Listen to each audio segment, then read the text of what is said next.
welcome back to The Short Game. This is a show where we talk about short video games, the kind of thing you can pick up and complete in an evening or a weekend, games that respect your time.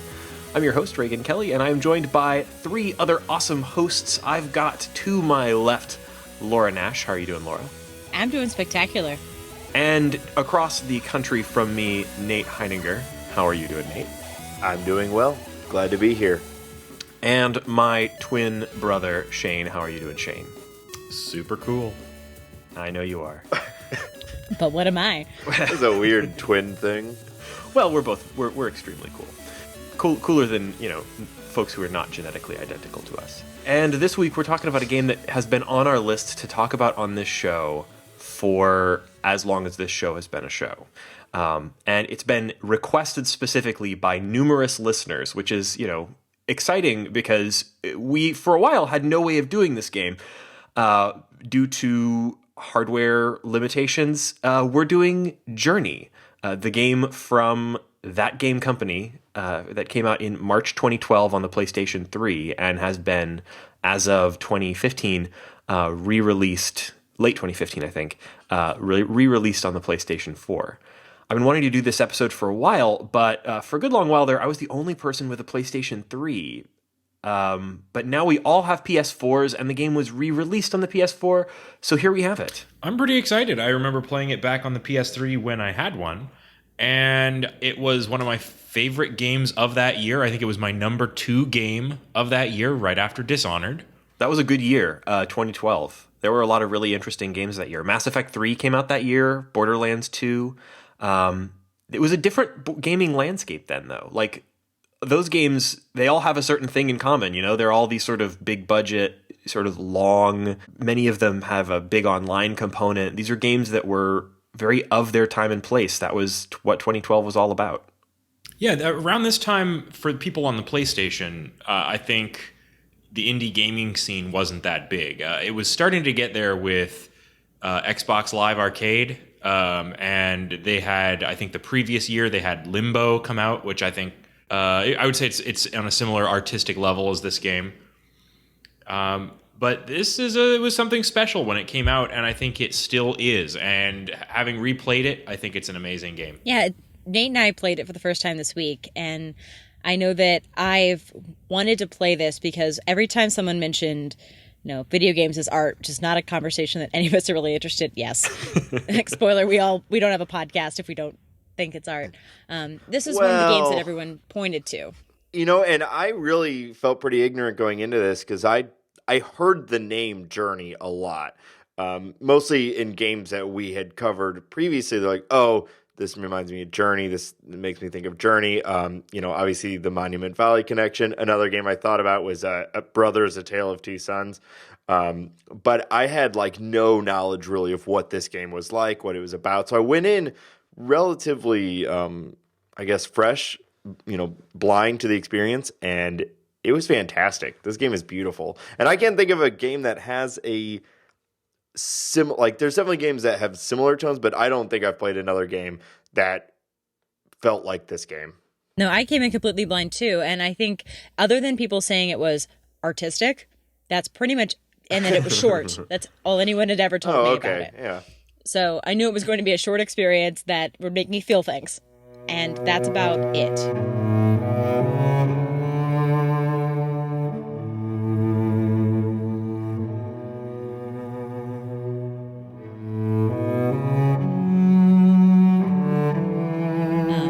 And it's such a wonderful way to experience this game. There were lots of ways that this game surprised me. So if you are capable of playing this game and on the fence, I can't say to listen to the show, but maybe you could think about it.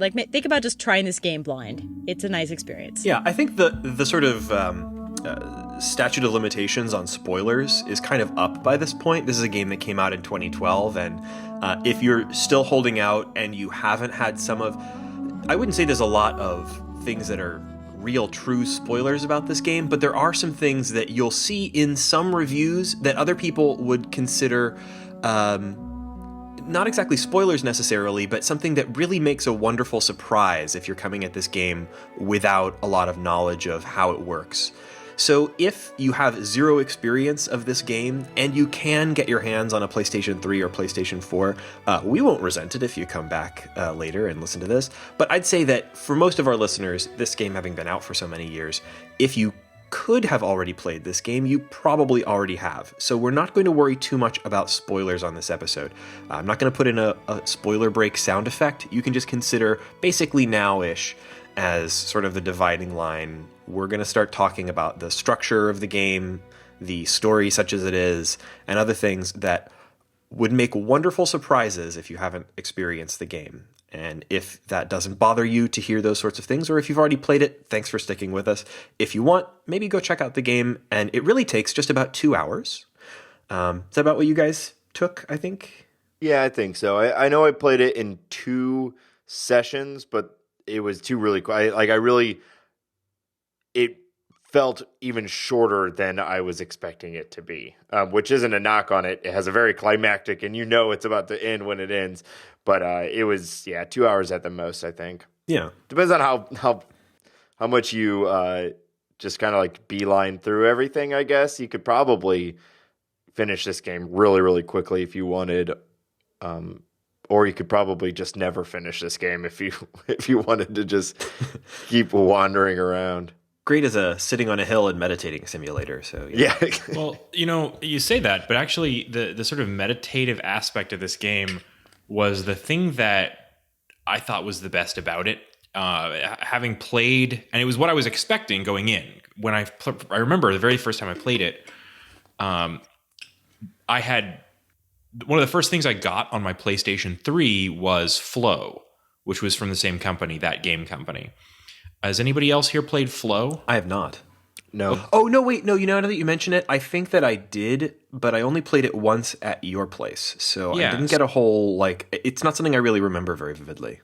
Flow was one of the very first games that I remember being demonstrated for the PS3. Flow is basically a game where, if you can imagine just sort of being an amoeba and eating other amoebas to grow, it's very stylized and geometrical. And the thing about that game is that it was designed from the ground up to be a relaxation game, a game that doesn't stress you out and that just allows you to, it's designed to put you in the flow state of kind of doing without thinking.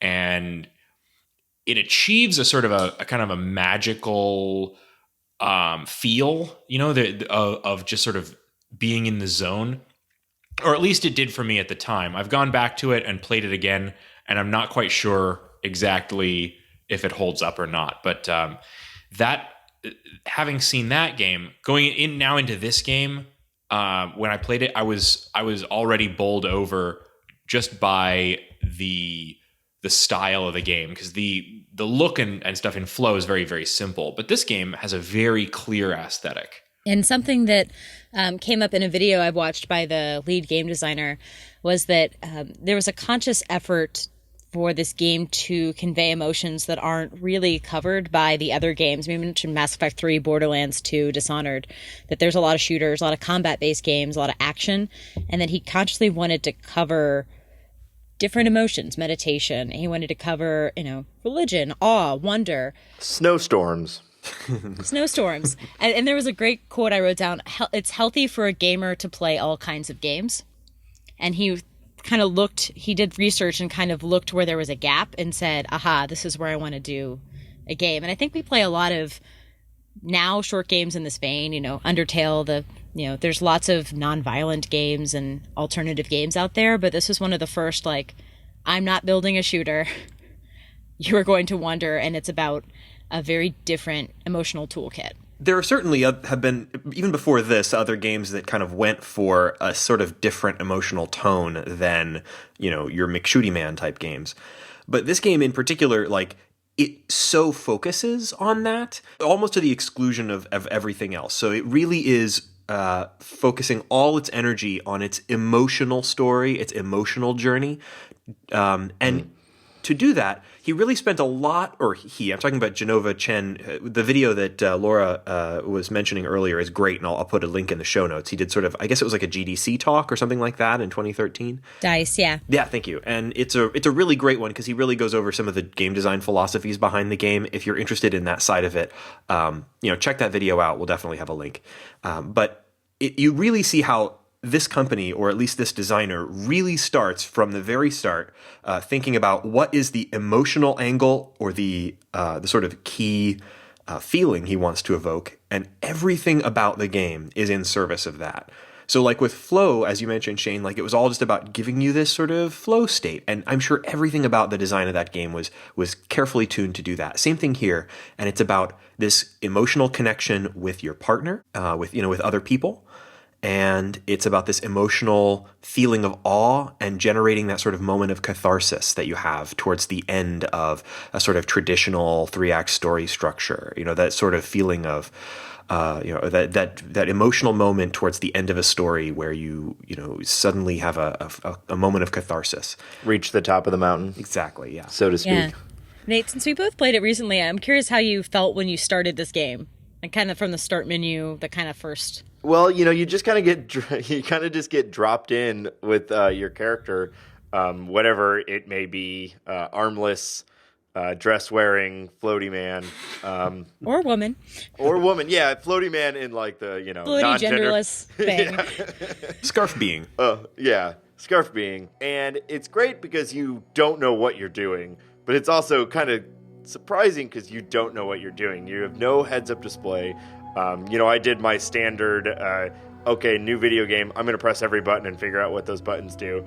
And at the beginning, the only button that does anything is it makes you like chirp, I guess, or or sing a little bit. And it makes a really nice little tone, and it makes different tones every time you press it, so that's nice. And you're just in a desert, so it's like, what is the most, lack of direction you could have is in a entirely open sand duney desert. A literal sandbox. Yeah, right? And so you just start walking, and one of the things that I found so amazing so quickly about this game is that you're not really guided in any direction. I mean, at some point there are these like beautiful magic floating carpets that tell you which way to go, but at the beginning you don't really know which way to go, but it just seems like there's certain ways you should go. And they made the sand dunes where you come over the top of one, and then it's like, blah, here's a beautiful landscape of, like, broken buildings or whatever. So you're like, oh, I'll go explore those broken buildings. All the while, I'm like, I thought maybe it was a puzzle game, so I'm, like, looking for, like puzzle stuff at Where first. Where are all the buttons and boxes? Yeah, and I switches. I did find like some switches kind of where I found somewhere out in the sand, you first learn that you can like sing and light up the little, like wrenches that are in the ground. Tombstones, I think. I also assumed tombstones, but it's left very vague. Yeah, that is far better than wrenches though. So. But like they're like whistle stones, like the wind goes through them and they sing. Oh yeah, that's true. Yeah, and like you can sing at them, some of them, the small ones, and they light up, and they will light up like glowy boxes that tell you little stories. And so I found one of those real quickly and tried to figure out what that. I went over all around it, up and down, up inside of it, and it's like, okay, I think I was just supposed to see that exists. You're not supposed to unlock it somehow, or yeah. It seems at first like you're there's something more going on here, but you're right. Yeah, you just sort of check it out, light it up. Is this Tomb Raider? You're supposed to like steal something. And that's what, and it was that slow realization going further and further. Like, okay, so there's kind of things to find because there's like the little glowy orbs, and they're normally in like cool spots. But you don't have, as far as I could tell, you don't have to find any of them. You kind of just keep wandering around looking at cool stuff. Yeah. And they space out because there's a lot of moments where you're just like trudging. It's a long walk in deep sand and you're just holding forward for what feels like a long time, but it's because you're trudging through sand. It's probably no more than like a minute of walking forward. And then you'll come over the crest of a really nice sand dune, and there's another beautiful little thing, and you go and explore that. And that was like the whole game for me. It was like, I don't know anything that's going on in this world. I keep finding things. Sometimes I can interact with them. Sometimes I can't.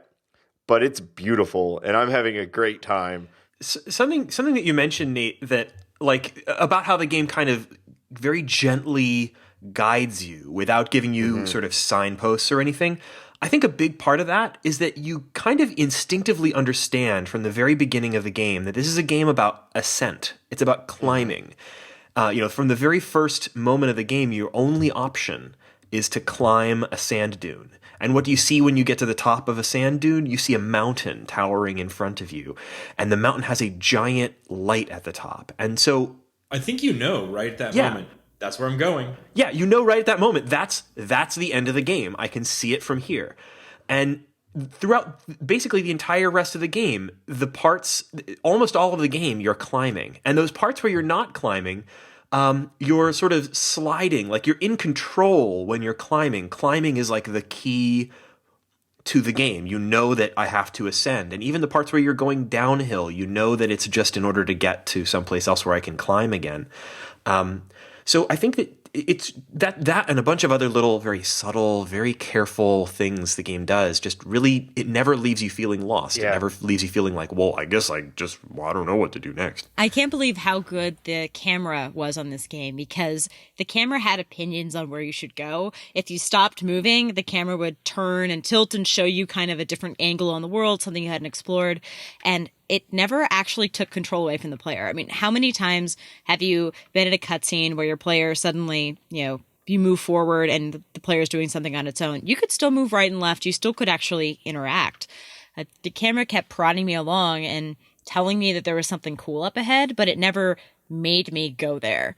And I've never been in a game that gave me that push, but still gave me freedom.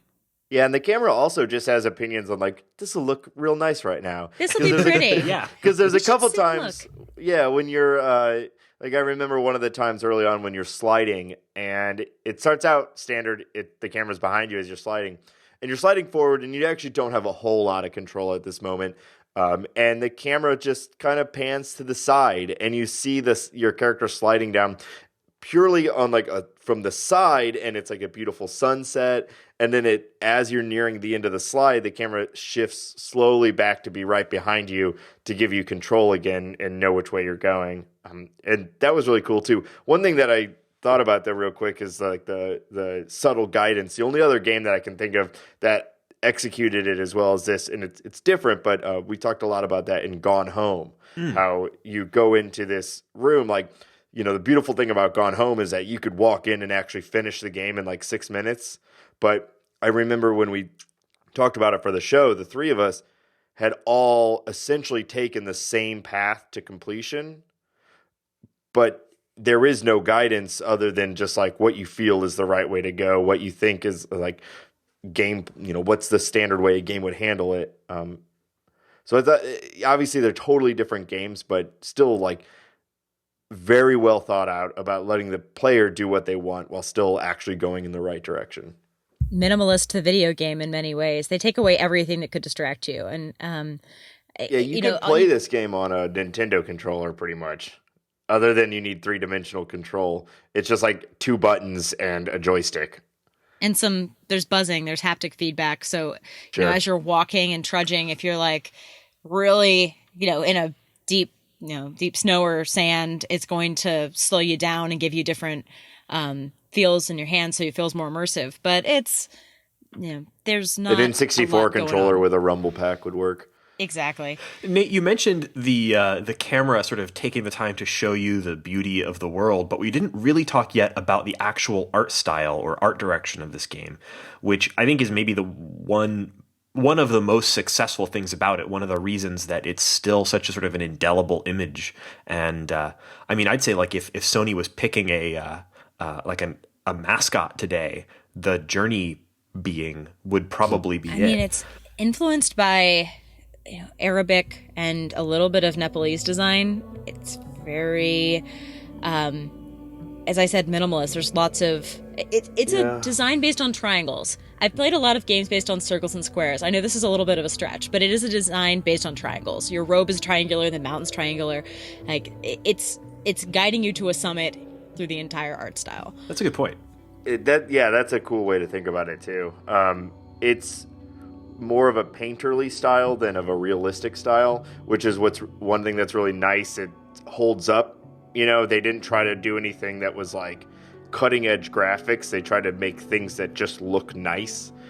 So bright colors, deep colors. Really spending the time to define color scenes, like color schemes per moment or act or what have you. Orange, and then blue, and then green. Yeah. Pixar for everyone in their movies does a color story where before they make their final color choices, they take all their concept art and put it end to end. And if you look at it, you can see, you can map the emotional journey through color. And I feel like the game designers did the same thing on this game. There's an entire book on all the Pixar color stories you can look through and just be like, oh yes, this sad part is blue. Yeah, well, I think they absolutely maybe they didn't do that like literally that for Journey, but they might as well have. That absolutely. Same thought process was definitely there.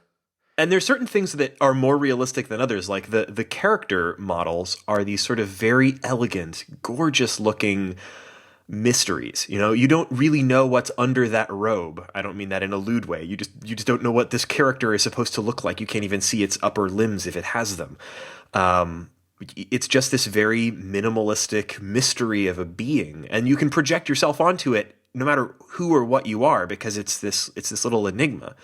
But there's other things in the world that are very realistic, like they clearly put a lot of effort and tech into simulating really good-looking sand and really good-looking snow and other sort of like surfaces. So like or very stylized and yet realistic, seemingly moving, fluttering cloth. All of which are really important to sort of the look of the world. You know, the cloth in particular, everything is made out of these sort of flowing scarves. I think that look, where they've stripped everything back and they're able to show off some of these little technical marvels, that's part of the visual appeal of the game, is that, you know, they had the console with the PS3 that, unlike the PS2, was finally able to do these sorts of effects, like sand sliding down a hill or, you know, cloth fluttering in the wind. Yeah, or one thing that I noticed, like similar, just a nice visual effect, is the way the snow would move away from your feet and like kind of pile up behind you. And sometimes the camera was really far back and you would see your path in the snow for a long way, and it just felt so hard walking through that. And then it would like pull back, and you would see this long trail through just like a white expanse. Really lended itself to the like, oh my god, I'm really trudging through this snow. And then the lightness of if you chirp, the sound wave showing in the snow, and just the ripples out. There's kind of, you know, I love that you see how you change the environment in this game. So many times the environment, you turn a corner and you come back and everything's put back. This game remembers. And it not just what you do, but what your buddy does.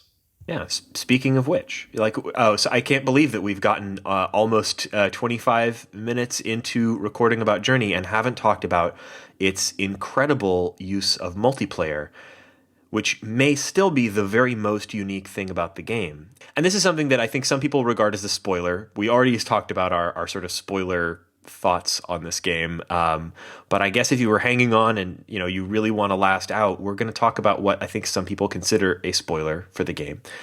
And that's the way it handles multiplayer. I had no idea there were other people in this game for the first, you know, chunk of the game. You do start out alone, and then later on I did see like a dude in the background like who looked like me flying around. I was like, oh, is that like a ghost like in 80 Days? I was like, oh, it's a fun background character. I didn't know this world was populated. It doesn't seem populated. You're walking through this incredibly bleak desert and it's full of ruins. You don't expect to see anyone else. You seem alone. And then I got a friend, and I felt terrible because I knew I was about to stop the game because I was making dinner.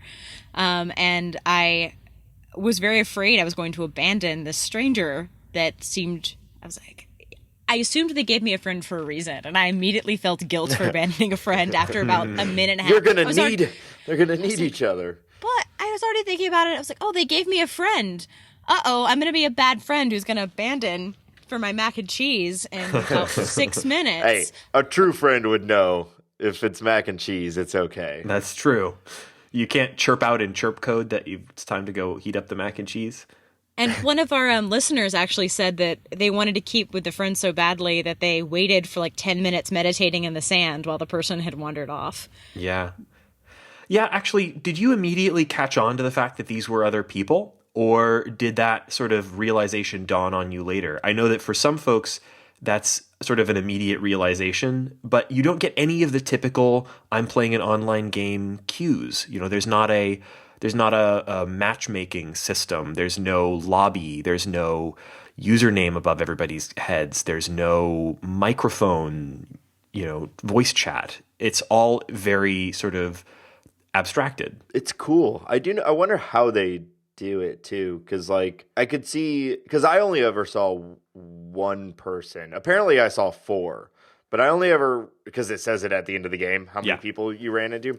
But I only ever had one real moment with another person, and it was great. And it was for a while. It was pretty much the entirety of the snow part, which is arguably the most intense. At least the weather is the most intense. The big monster snake thing is there. And I really felt a connection going through that.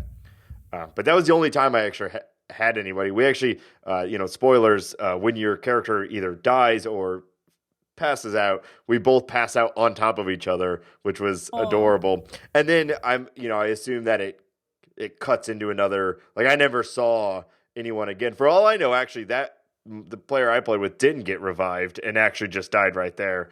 I know my character got revived and I made it to the top of the mountain. But yeah, you have the possibility of being matched up with people throughout the whole game, even from the very beginning. Right after you first sort of emerge into the main area in the desert, and I ended up matching up with several people, and it was never completely clear to me if it was the same person or a different person. It seems like it does some sort of under the hood, very subtle matchmaking to pair you up with somebody who's on the same chapter of the game that you are. But it never shoves you together. It does not tell you when it switches your buddy out. Yeah, because it wants you to continue feeling that connection. I did have a really cool part with my buddy where they helped me find a secret wall of light that I would probably not have found, and I had a hard time making the jump.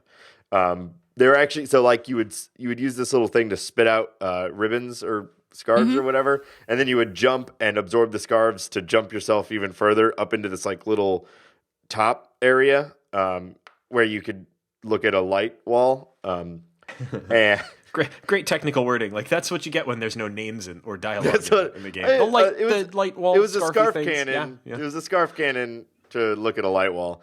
And I couldn't do it because what would happen is we would launch the scarves, and then we'd both try to absorb them to get to the wall, and it just wouldn't work. But whoever it was actually sat patiently and waited for me up at the top to jump up there and get it, and then waited for me to get back down, and then we went back into the snowstorm together. At one point, getting totally, because we got smashed by the skeleton, snake, rock snake, onyx. Kind of looks like onyx.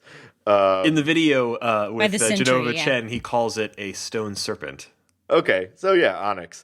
And we got crushed by it, and we both went flying in 2 different directions.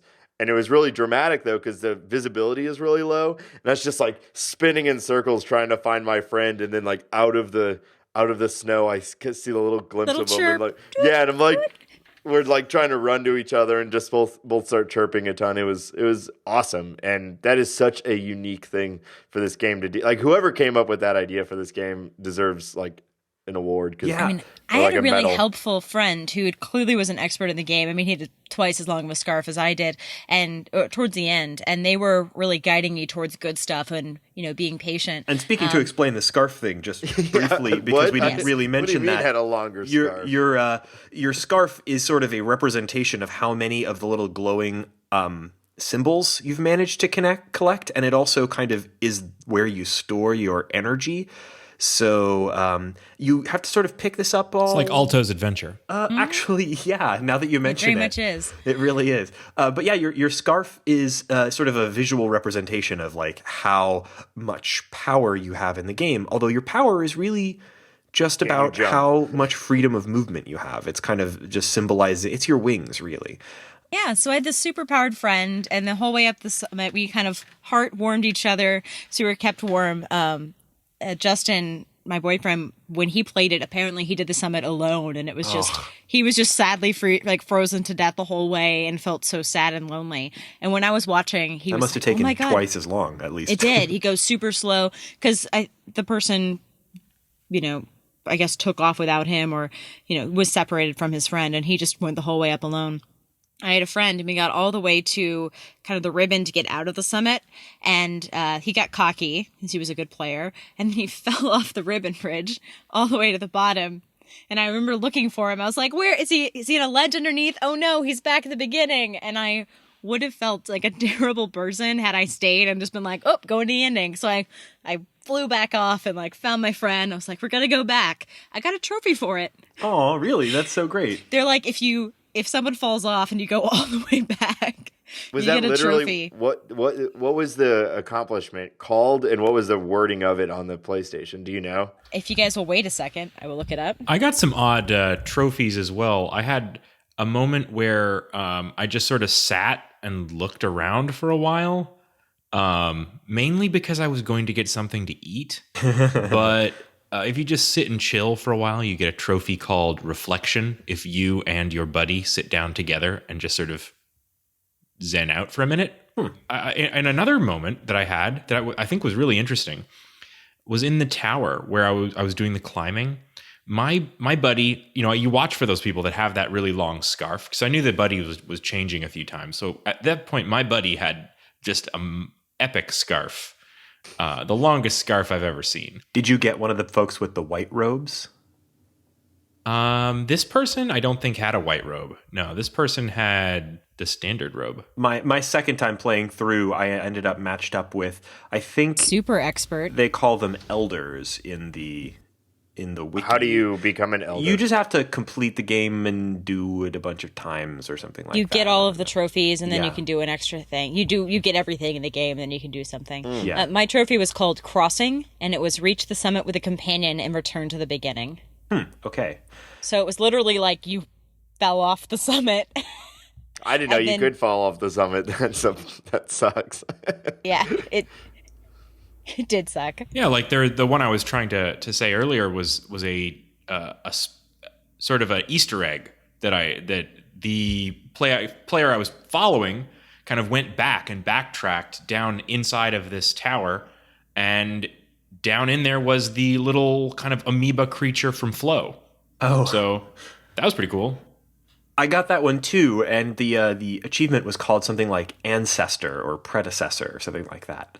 Yeah, and they are really neat. Like there's neat achievements in here that mostly relate to finding interesting little things that you might not otherwise. But I do really wish that the game had some way. I'm sure this is just a PlayStation limitation. I wish it had some way to suppress the on-screen notifications, because literally the only piece of UI, and certainly a disruptive piece of UI for the experience, is the achievements popping up on screen. They make a big achievement noise, and it's like in the Walking Dead game, like right after that girl kills herself, you got the spoilers. achievement. It was like, yeah, sorry, whatever. It's Very like, actually, that's spoilers. super vague. Yeah, that one girl kills herself. Okay. Yeah. The achievement's like one shot, one kill. Oh god, like pops up right in the middle of the screen. Like, come on, guys, you're counterfeiting your emotional moment with a silly trophy. I agree. Let's write a letter.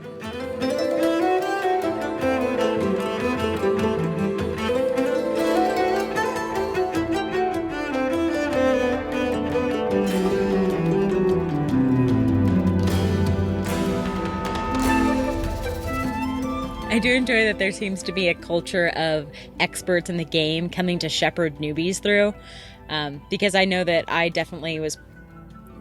At the beginning, I had someone who was closer to my skill range, but later I did get kind of the more long scarf elder who would point out things like the weird creature from Flow. I mean, they don't force you to. I could go in the other direction if I was like, I'm exploring on my own. But it was kind of nice to have someone say, this is worth looking at over here. Could you have someone with you at the very end? Mm-hmm. Okay. Actually, we should probably talk about that because, like, the game has a really specific emotional arc, and it's clear that, like, this is like the reason for the game. Like, you are progressing up the mountain, you go through various different areas, the desert, you know, you descend into some tunnels, you go up a little tower, you go through a temple, and finally you're climbing the mountain itself. Water temple.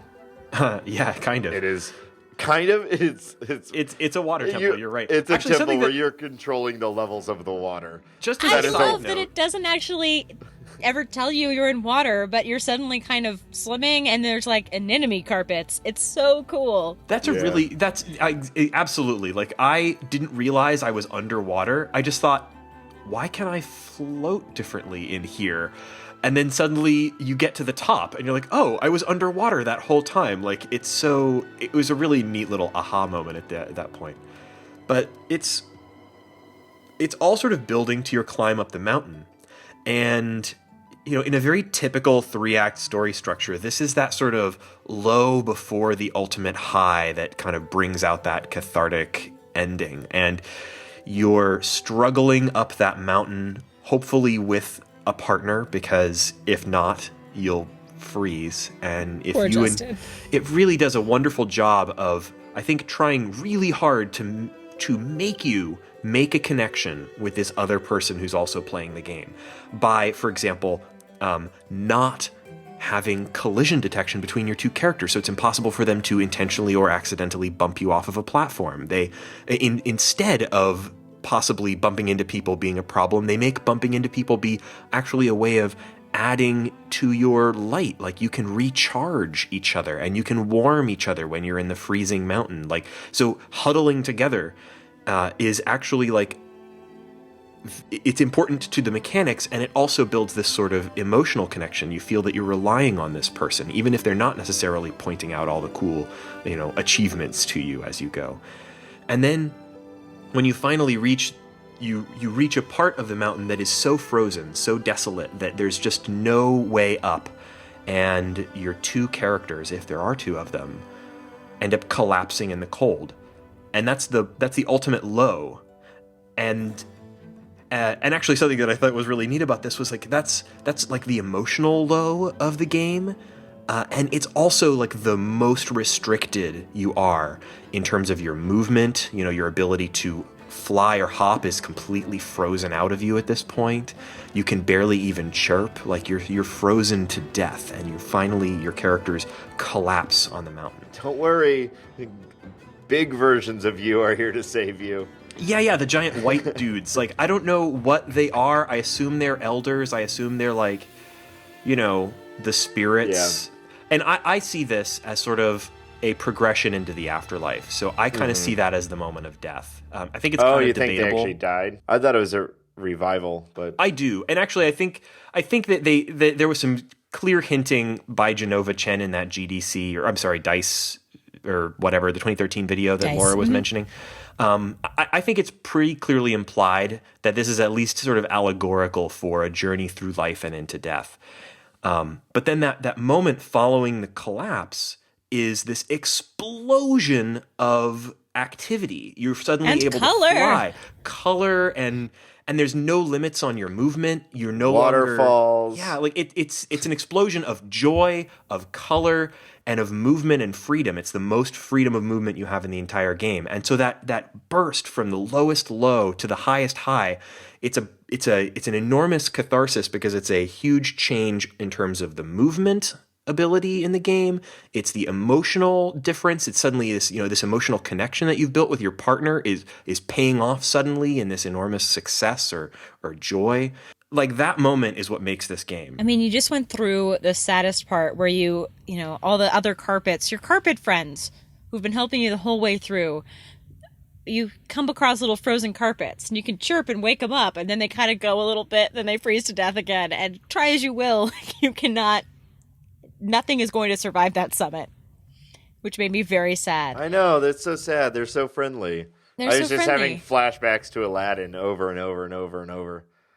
And then suddenly you get this burst of infinite flight, and you can just charge up the pace goes, you go from every step, step. I mean, I played this game during a freezing rainstorm in Chicago, and I was like, this feels like outside.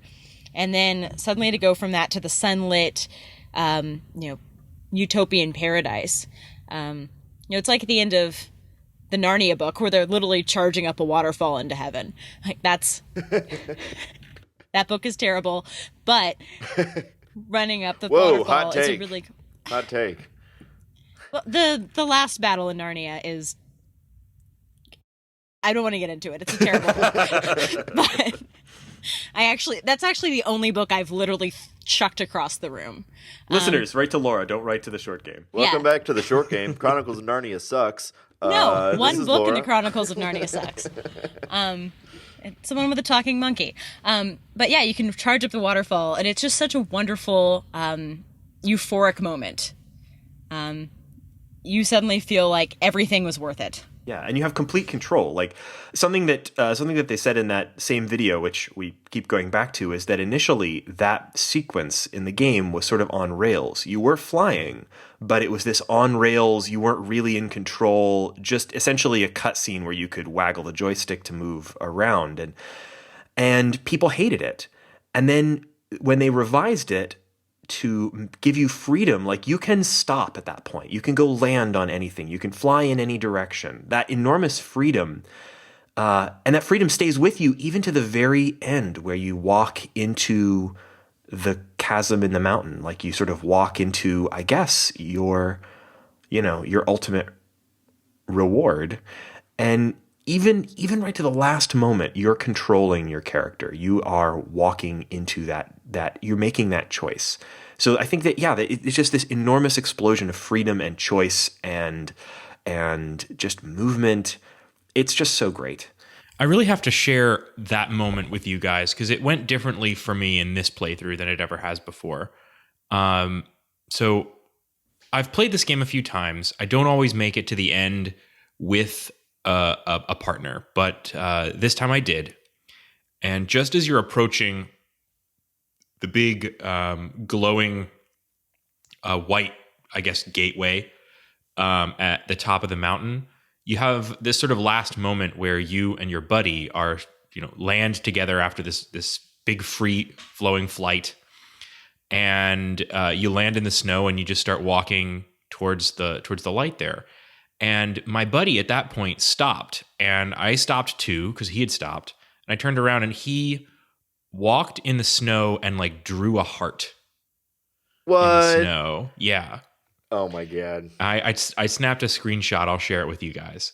I heard it, but that was mentioned in the game developer talk. I can't believe it happened to you. That's so special. It did. I've got the screenshot. I'll shoot it to you guys. What did they say in the game developer talk about that? People were doing it or what? They said that one or two people have started writing messages to each other, like little symbols in the snow after the game to show, like, to thank people. You got a heart. I mean, they said some people did different symbols. So that's so special. So this was, it was a really unique moment. And this was a guy that, at that point we didn't have any scarf left because it had all frozen off. But this was one of those guys that had clearly played the game a few times and knew his way around. And it was like I was kind of touched. I was really surprised.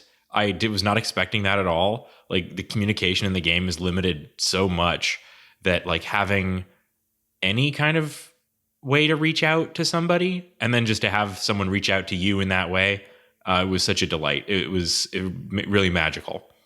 That's awesome. Yeah. Have you guys ever been fans of the band Sigur Rós?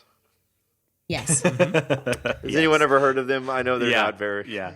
They're not very popular. They're- no it's one's a ever little- heard of them. little indie band. That would seem like a non sequitur, except I kind of already know where you're going, because like having listened to a fair amount of Sigur Rós, like you mentioned them and I'm like, oh yeah, I guess I see how that relates. how that relates. The whole ending felt, and they're one of my favorite bands, and I know that's not like a unique thing, but the whole ending felt like I was playing a Sigur Rós song. Also, they have a beautiful documentary called Heima, if you've ever seen it. I have not. It's all about going around Iceland. It's also beautiful landscapes, waterfalls, all that. And it just felt like I was playing their music, and it was pretty awesome. I totally get that, because in a lot of ways, this game feels to me, particularly with its 2-hour length and its, focus on this sort of emotional journey that you're taking, it feels to me like a really great record, or a really great album, like sitting down and listening to a really great album from start to finish. And it's not really a feeling I've gotten from other video games. Even short games with a focus on sort of story or on, emotion or mood. I play a lot of games like that. I really seek them out, and none of them have felt quite like this in that way. And I think that it's hard to put your finger on, but it's like an album. That's a really, absolutely. Yeah. I mean, this game won awards from a lot of other media. It's been in museums. I think it has a Grammy or something. Yeah. But to me, this can only be a game. I mean, it can't be a movie. Watching this would not have given me the same feelings at all. Like, you need that other stranger there to connect with. You need to be able to explore. I mean, the game is nothing without that. It's just Star Wars otherwise. Yeah. It's Joseph Campbell's hero's journey, and it's birth, life, death. Like, it is a story you've heard a billion times unless you get to experience it for yourself. Yeah, the thing that really, like, there's so many things that follow the structure of like the hero's journey. Like, this does do that. But the connection with the other person is what makes this different. Like, that's the connection that this enables you to find with another random human somewhere on the planet holding a DualShock 4.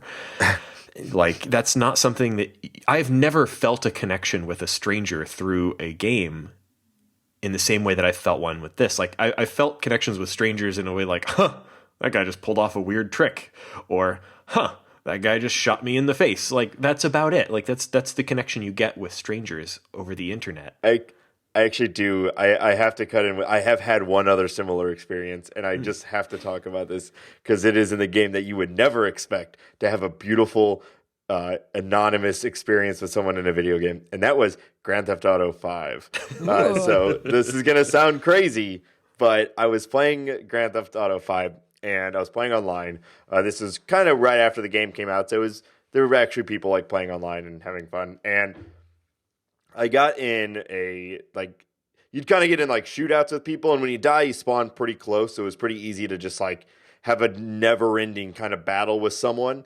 And so I was kind of in this fight with someone, and then the cops got involved, and I was like pinned down from the cops, and the guy who I'd been fighting with pulled up in a convertible, started honking the horn. So I ran out, got in the car with him.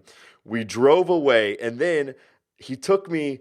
I seriously spent the next hour of this game playing with this guy who took me across the entire Grand Theft Auto World 5, showing me all of the random hidden stuff that you could find. Like, we found this like little cabin that had a Sea-Doo or jet ski or whatever. Got on the jet ski. I got on the back, went down the whole river on the jet ski with this player before going out in the ocean, cutting around into a crazy little cove, brought us to where there was a helicopter, got in the helicopter with him, and then we parachuted out. It was like, seriously, I went to like 15 different locations in this game. You road tripped with a stranger.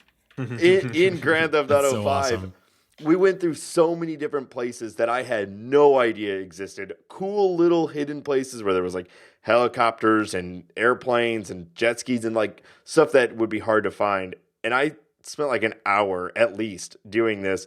Never, like, in that game, you actually could. I could like look up his player name and we could like done a party chat or whatever. But neither of us initiated that. And I just like followed this guy around for like an hour. And every time one of us would die, he'd like come and find you or like land a helicopter right next to you and pick me up. And it was awesome. So it's not as like beautiful as Journey was. And, like, I felt like a strong connection with the person that, I only had someone with me for like 10 minutes in Journey. And it was enough to definitely leave an impression.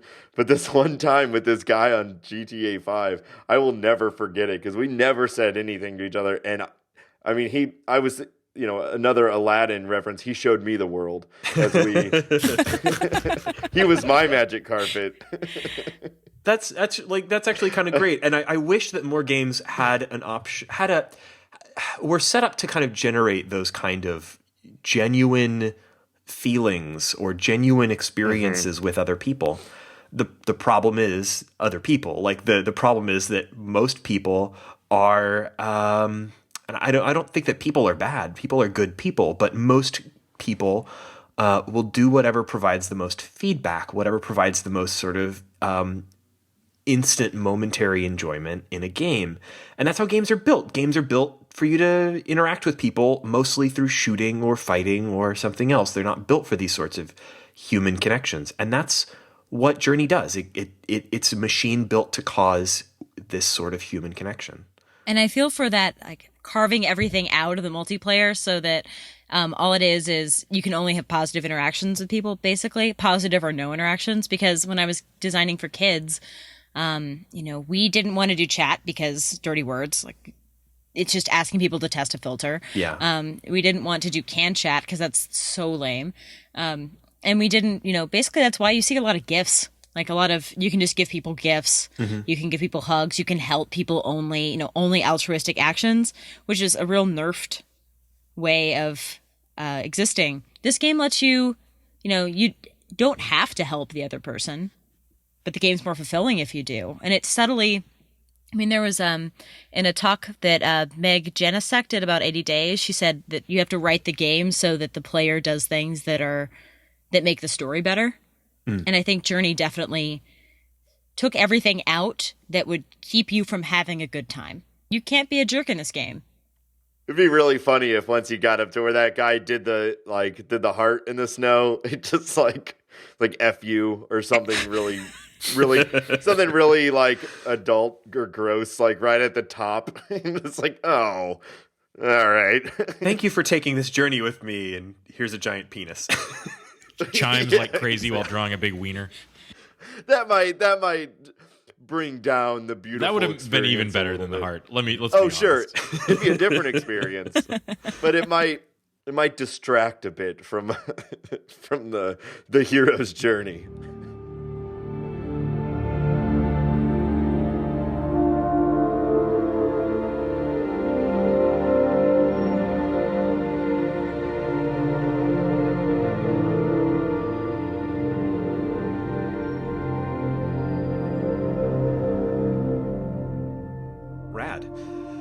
So I'm really glad we finally got around to playing this game. It's been on my list since the beginning, as we said at the top, and it was just as great today as it was in 2012 when it came out.